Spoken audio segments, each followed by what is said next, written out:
దేవుని పరిశుద్ధ నామంలో మీ అందరికీ ప్రత్యేకమైన శుభములు. టుడేస్ గాడ్స్ ప్రామిస్, మలాకి గ్రంథము 4వ అధ్యాయము 2వ వాక్య భాగం.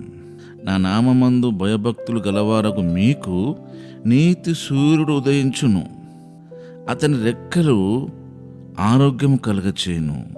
గనుక మీరు బయలుదేరి క్రొవ్విన దూడలు గంతులు వేయినట్లు గంతులు వేతురు.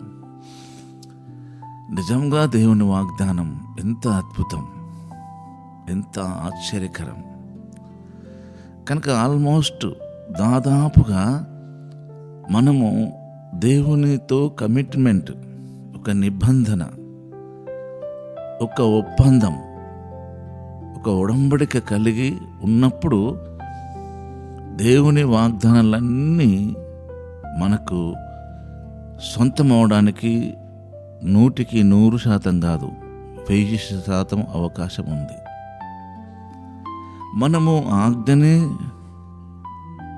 ధిక్కరిస్తే వాగ్దానము మన జీవితంలో ఎలా పనిచేస్తుంది? కనుక ఆజ్ఞను మనము మీరద్దు. ఆజ్ఞకు విధేయత చూపినప్పుడే విశ్వాసితం అనేది చిగురిస్తుంది. ఈ మాట గమనించండి. ఆజ్ఞకు విధేయత చూపినప్పుడే వాగ్దానము చిగురిస్తుంది, పుష్పిస్తుంది, ఫలిస్తుంది.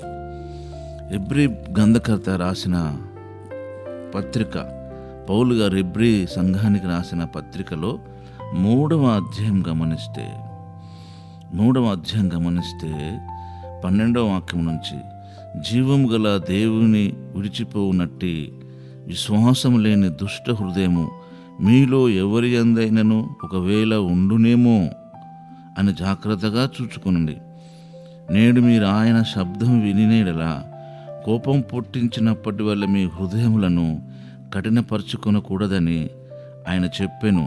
కనుక పాపం వలన కలుగు భ్రమచేత మీలో ఎవరనూ కఠినపరచబడకున్నట్లు నేడు అనబడు సమయం ఉండగానే ప్రతి దినమును ఒకరినొకడు బుద్ధి తెచ్చుకుని, ఏలైనగా మొదటి నుండి మనకున్న దృఢ విశ్వాసము అంత మట్టుకు గట్టిగా చేపట్టినడలనే క్రీస్తులో పాలివారమై ఉందుము. విని కోపం పుట్టించిన వారెవరు? మోషే చేత నడిపింపబడి ఐగుప్తుల నుండి బయలుదేరి వచ్చిన వారే కదా. ఎవరి మీద 40 ఏండ్లు ఆయన కోపగించెను? పాపము చేసిన వారి మీదనే కదా.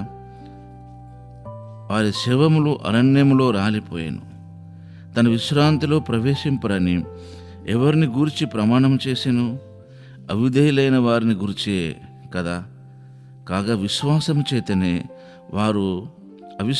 చేతనే వారు ప్రవేశింపలేకపోయారని గ్రహించున్నాము. అవిధేయత, అవిశ్వాసము, ఈ 2 అన్నాతమ్ములు లాంటి వారు, అక్క చెల్లెలు లాంటి వారు.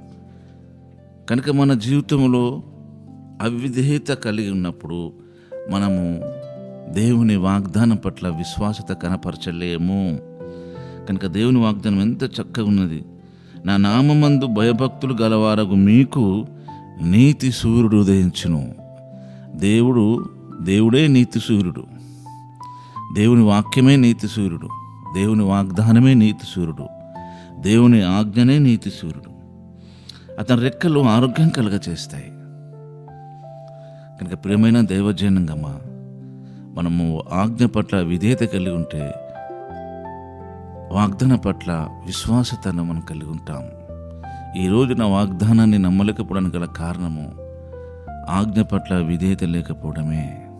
కనుక మనల్ని మనం ఈ వాగ్దానాన్ని సొంతం చేసుకుని ఆధ్యాత్మికంగాను శారీరకంగాను ఆరోగ్యం కలిగి దేవుని కృపలలో వర్ధిల్లుదాం. అలాంటి కృప ప్రభు మనకు అనుగ్రహించునుగాక. పరిశుద్ధుడు అయిన తండ్రి, మీకు వందనాలు. ఇది నా వాగ్దానం కొరకై స్తుతి చెల్లిస్తూ యేసు నామములోనే ప్రార్థిస్తున్నాం తండ్రి. ఆమేన్.